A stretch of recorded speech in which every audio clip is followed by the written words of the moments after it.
Sports and Entertainment, Scott Brown making his way to the podium as we get ready to let you watch the return of the NHL to Winnipeg.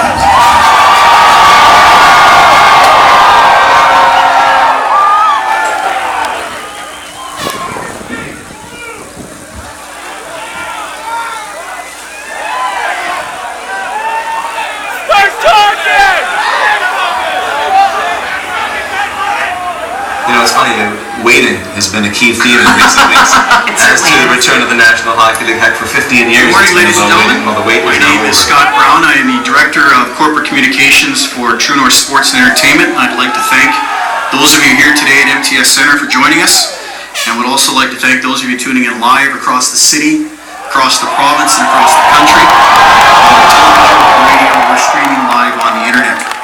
Today's announcement is one that many have been waiting for with great anticipation for the past 16 years. The last 12 days have demonstrated that in some very vivid detail. True North Sports and Entertainment has long maintained that our goal as an organization has been to bring the best entertainment the world has to offer to this province, whether it be the best in the music industry or the highest caliber of athlete in the world of sports. Since MTS Center opened in November of 2004, the citizens of this province and this city have made it one of the most popular facilities in Canada, North America, and in the world. We hope today that we are offering them another reason to make it so. The organization is thankful for the public's support. We have invested in this community in the past, and now, once again, we plan to do so for the future. But at the same time, we are asking the community to invest in that future along with us. Today marks the most significant announcement thus far as it relates to the city of Winnipeg, the province of Manitoba, True North Sports and Entertainment, and the National Hockey League. To make that announcement, I'd like to call upon the chairman of the board of True North Sports and Entertainment, Mr. Mark Chipman.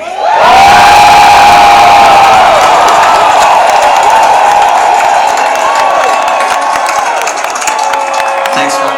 Good morning, ladies and gentlemen. Thank you for joining us.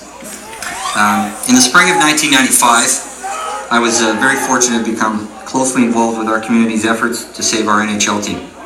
I came away from that experience with a deep sense of disappointment, but also the realization that our lack of success was not anyone's fault. Rather, after 17 years, the economics of our city and the NHL were no longer compatible. While the loss of the Winnipeg Jets in many ways had a profound effect on the psyche of our city and province, I believe it also stiffened our resolve to press on and jointly move our community forward. One of the ways our family joined in that effort was through the investment in what was then the very next best level of hockey available in North America, with a commitment to run the Manitoba Moose Hockey Club to the greatest extent possible as though we were still in the NHL. With the support of a fantastic group of sponsors and Moose fans, we were able to quickly gain an understanding of the business of professional hockey and turn our attention to the dream of building a new facility in downtown Winnipeg. In 1999, we took the first steps toward making that dream a reality, and in 2001, we entered into what would become an incredible partnership with David Thompson, who embraced the vision we had for downtown Winnipeg. We were joined in that effort by a number of like-minded Manitobans, and with the support of the city, the province, and our federal government, we opened the doors of the MTS Center in November of 2004. At the same time, the National Hockey League was engaged in an exhaustive effort to correct the underlying economics of its business model. A few years prior, I had met and began to establish a relationship with Gary Bettman through my involvement in the merger of the International and American Hockey Leagues. Although I suspect you may not recall it, I remember telling him at that time that I expected our city would one day again take membership in the NHL. I continued to make that point of the opportunity and was always given a thoughtful response. Finally, in 2007, we were asked to make a presentation to the Executive Committee of the Board of Governors on how and why we felt an NHL team could succeed in Manitoba. With the assistance of a number of other Canadian NHL teams, we developed a very thorough understanding of the modern economics of the game. The pursuit of that knowledge has never stopped. Throughout that process, our relationship with Gary and his team at the NHL continued to develop, and I believe a high level of trust was established.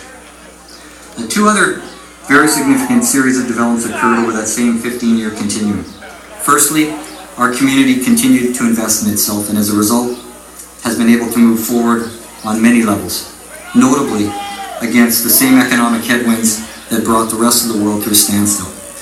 And secondly, during that time, our organization grew up and it matured, and in my humble opinion, has long since operated at an NHL standard.